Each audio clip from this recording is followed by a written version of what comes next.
This is Ballroom State of Mind Podcast, episode number 9.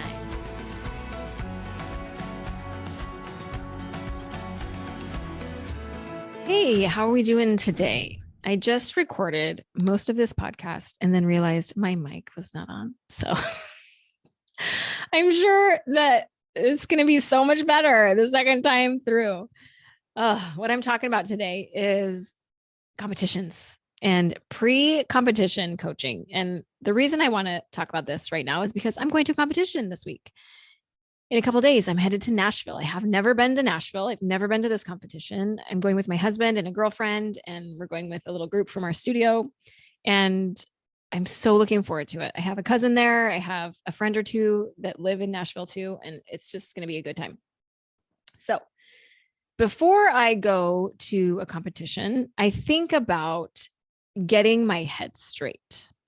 And the reason I do this, you can probably expect, is because your brain, when it's unmanaged and it's unsupervised, tends to create a little bit of a mess, especially when it comes to stressful things or high stakes things. And so I always take time before a competition to really just get my head on straight. Now, this looks different with every competition because, they're different. The reasons for doing them are different. The stakes are a little bit different. And what I'm insecure about each time kind of is a little bit different. What kind of is on my mind is a little bit different. So every time I do this pre-competition coaching, it looks a little bit different. But there's kind of some main points that I think about. And so I want to pass those on to you and offer them to you so that you can use them if you'd like. So there's 4 things that I really want to cover today that I think will help you. So the first thing that I consider is, why am I doing this competition? And not really competing in general, but like each specific competition. So the first competition I ever did was in Vegas. It was a couple of years ago. And my reasons for doing that competition were literally to get started. It was literally to go wear a dress for the first time, a competition dress, to get on the floor for the first time, to do choreography with a partner for the first time, to just experience a competition. So a competition like that is not one where the purpose is to slay and just like kick everybody's butt. That was not the purpose of that competition, right? But when I was at the end of bronze and I had been dancing bronze for a couple of years and was kind of at the top of that level, then those competitions, I was a little bit more interested in doing those because it was like, let me see how I do. Let me stack myself up against some really stiff competition and see if I can win. Those ones were more about achievement and accomplishing things and really trying to slay. But not all competitions are like that. So this week I'm going to Nashville and it's, I don't know, maybe like my 8th competition, maybe, but it's the first one that I'm dancing at a new level. I'm dancing at silver. And I have all new choreography for 4 styles that I learned in, 5 or 6 weeks of time. So I'm feeling a little insecure about it. And so this is not one of the competitions where I'm expecting to stack myself up and to achieve and accomplish. This is one where it's like a rebuilding year. It's like a rebuilding competition where it's kind of like my first one where it's like, I just want to get this choreography on the floor. I need to just like even remember it because I barely have it, I feel like. But this is about just getting my first silver competition under my belt. And so I'm managing my expectations around that. And that gets to point 2, which is, are your expectations in line with where you are? Are they appropriate? I think we get this idea in the back of our mind that when we go to a competition, it's a bigger deal, right? Like it's a big deal. We want to do really well. And so I think subconsciously we set ourselves up for stress because we sort of expect that we're supposed to do better than we're really capable of in a way. And so I always want to get real clear about my expectations and just understand where I'm at and make sure that my expectations are in line with that. If I haven't been dancing very long and I'm going to like embassy competition where it's like the world championships, or Ohio Star Ball where it's like the biggest one in the country or whatever, and I haven't been dancing very long, like my expectations are not going to be really high for that. Like the appropriate expectation would be that, like, I hope I make finals, right? Like we want to make sure that what we expect is appropriate. When we create expectations that are not appropriate, that are actually outside of maybe what we're capable at that moment, we're going to create stress and anxiety for ourselves. And we're not going to dance our best from stress and anxiety. So we want to just really get clean about our expectations. My expectations for Nashville this week are that because it's new choreography that I am still perfecting, let's say, I'm expecting I'm going to have some mistakes. I don't want to, but I'm going to have some. And I'm expecting that my marks are going to be kind of all over the place. And I think that's in line with what's going to happen. I also know and expect that I'm probably going to perform decently, meaning my energy level, my personality, and being able to kind of put on a show, like that's still going to be available to me. So I'm expecting I should do well in that department. Okay. Point 3 is that you consider what's within your control and what's not within your control. And you want to get real clean and clear in your head about this. So can you guess what is in your control? What is in your control is you. You can control your preparations. You can control your planning. You can control what you eat, what you drink, when. You can control what you wear. You can control all those details about your costuming and your hair and makeup and all that. You can control your choreography. You can control how well you know it. You can control how much you practice it. You can control your rehearsals. You can control even your emotions. You can control your emotional state. When I talk to my clients about this, we talk about thresholds and we talk about your stress and anxiety threshold, and that your job is to manage your emotions to keep your emotional state well below the threshold for stress and anxiety. Meaning, as you're preparing, let's say you're getting to the competition, you're preparing, you're getting your stuff all unpacked and you're making sure you know where everything is, and you're going and you're finding the ballroom and all that. Manage your emotions during all of that. And to manage your emotions during all that, you just got to pay attention. You got to pay attention to your emotional state. How are you feeling? Where are you at? And you got to take a second if you notice yourself getting a little bit too close to your stress threshold. And this is different for everyone. Some people, they're like living by that stress threshold like the whole time. And some people are more calm, but you can manage this. This is within your control. So that is something that would be useful for you to focus on. Any of those things would be useful for you to focus on. Now, what is not in your control are the people that you compete against. You can't control who comes. You can't control how they do. If they do well, if they don't do well, you can't control what rounds they're in. You can't control who judges you. You can't control the panel. You can't control the marks that they give you. And then all those marks, you can't control how they all flush out to see what place you get. That's all outside of your control. And ironically, that's what a lot of us focus on when we're at a competition. A lot of us give our brain power to that. We're worried about who's there, how they look, how well they're doing. We worry about if we're going to win or not, because we're going to give a lot of meaning to if we win or not. And it's just not a useful way to spend your brain power, because it's outside of your direct control. Even winning is outside of your direct control. So it doesn't really behoove you to give a lot of attention to that. Give attention to what you can control. The more that you focus on things you can't control, the more anxiety you're going to create for yourself. So be aware of that. Point 4, I decide ahead of time how I want to feel. I don't know if you knew you could do this, because most of us think that our emotions and our feelings just kind of happen to us, that we can't really control them, that they just show up and we're just subject to them. And that does happen sometimes, but I want you to know that you are in so much more control of this than you realize, and that you can decide ahead of time how you want to feel about something and then carry that out.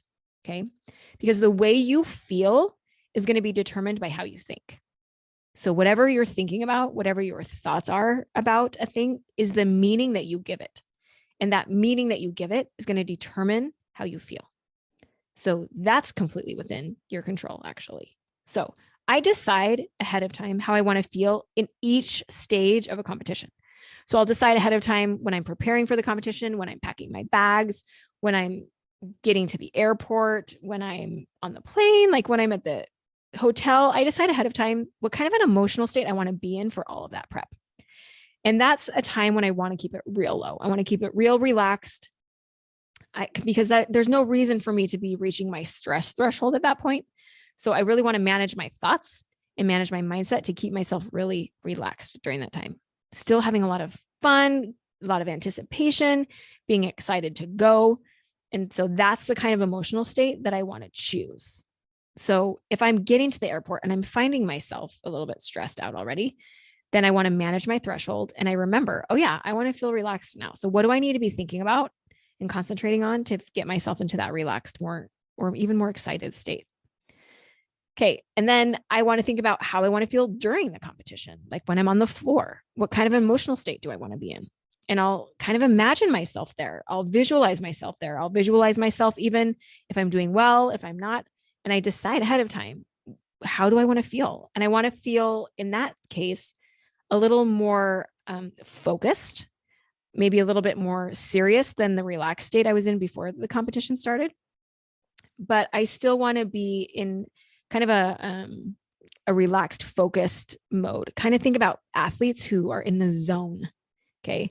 I want to be like that, kind of a Jedi mindset is one way I like to think about it too, is like a Jedi is confident, but they're kind of like on top of it, right? Like they're focused and confident.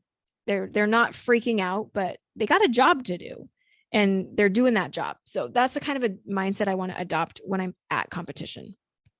And then I decide, how do I want to feel after the competition? By then I'll probably know my marks. And if my marks are good, what I consider good, right? How do I want to feel about that? And if they're not what I wanted, how do I want to feel about that? In other words, what meaning am I going to give it? Because the meaning that I give it will determine how I feel. I'm willing to decide ahead of time the meaning I'm going to give it if I don't do well or if I do. Then that informs my subconscious too. Like, this is the direction that we're going with our emotional state. So let's get on board. Here we go. Now, in summary, those 4 points that I gave you to consider are: 1, why are you doing this competition? What are your reasons? Even define success for this particular competition. 2, manage your expectations. Are your expectations appropriate and in line with where you're at in your capability right now? 3rd, what's within your control and what's not within your control? Get real clear about that. And then lastly, how are you going to feel? Decide ahead of time, think through it, imagine it, visualize it, and then work towards that when you are in that competition. Okay. Now, kind of in summary, I just want to give you some other things to think about that I think help me when I'm going to a competition. And so I want to offer them to you. One of the things I like to think about is that, the prep at this point is done. There's no technique I can learn between now and Thursday that's going to like take me to the next level or anything. Like the prep is done at this point. So I got to let go of that expectation and just sort of let myself believe that what I have done is enough. In fact, I won't even tell myself I'm not ready. I'll never tell myself that I'm not ready. I'll just say that what I have is enough. I think about kids at track meets, and I've seen a lot of track meets because I have 4 kids and I did track myself. And when you go to these track meets, the kids, they're not that good. You guys, they're still learning and they're here for it. They're still learning and they're not that great. They're not excelling, most of them. And they're still going to these track meets every week because they understand how this works. They understand that they're learning skills and they're getting better, but then they got to get into the arena to test it. And they get into the arena and they test it. And then they learn from being in the arena. They learn where their weak spots are. They learn what they need to work on next. And so then they go back to the drawing board, they get back to work in their practices, they work on what they need to, and then they put it to the test again, week after week. And so I think about that for myself. And I think about whatever preparation I've done up to this point is enough. It's what I have for today. It's what I have for this competition. And it's going to be enough. And I'm going to learn things from this competition. I'm going to learn where my weak spots are. I'm going to learn what I need to focus on when I get back home and I got to start practicing again. It's going to help me know where to point my practicing when I get back. But then I'm just going to get into the arena again, and we're going to do this again and again. And it's the same process. Okay. So no one competition is going to be the be all end all for me. It's just the next one that I'm going to learn from. Okay. And I like to keep that mindset. I also like to think about my mind and clearing it as much as I can. If you talk to an athlete who is in the zone and you ask them what they're thinking about, they're not thinking about anything. They're not micromanaging themselves. They're not telling themselves how to flick their wrist to get the basketball in the hoop just right. They're not thinking about how their foot is going to make contact with the ball to make a soccer goal. They're not thinking through those details. They're not telling their body every little movement to make. They're just in the zone. They're trusting their body to do what their body has practiced. Okay, so I try as much as I can to get out of my head and get into my body. There might be a couple of things that I want to remind myself of, and I really minimize it. Like if I want to think about a certain style, like cha-cha, then I might just think about a couple of words that help me embody what I need to embody and what I need to work on for that particular style. But other than that, I really want to keep it really minimal. I don't want to be micromanaging my body. We want to just trust and let our body do its job. I like to remind myself that I'm dancing for fun. I'm in my 40s. I just started a couple of years ago, and I like to even tell myself that I'm play dancing. I love dancing. I love competing. I take it seriously. But I also remind myself that it's all optional and it's all fun. And if I'm not going to have fun, then I'm not going to do it. I insist that it be fun. So I'm unwilling to push myself or stress myself to the point where it's not fun anymore. And so if I find myself in that kind of a headspace, then I just remind myself, don't forget, this is play dancing. It's for fun. It's for enjoyment. And we can do it for fun and enjoyment and still kill it and slay and win. Okay. We don't got to stress ourselves out to get there. I decide that no matter how I perform, I'm going to be kind to myself. And that's part of that having fun. I insist on being kind to myself. I never use dancing against myself. I never use the marks against myself. I never use any events that happen. If you fall, if you miss choreography, if you get terrible marks or whatever, none of that do I ever use it against myself. It's just not worth it. It's going to make it not fun. All right. That's what I got for you today. Wish me luck. I'm heading to Nashville in a couple of days, and it's going to be a good time. I know it. I hope you can use some of this in your own self-coaching. We'll talk to you again next time. See ya.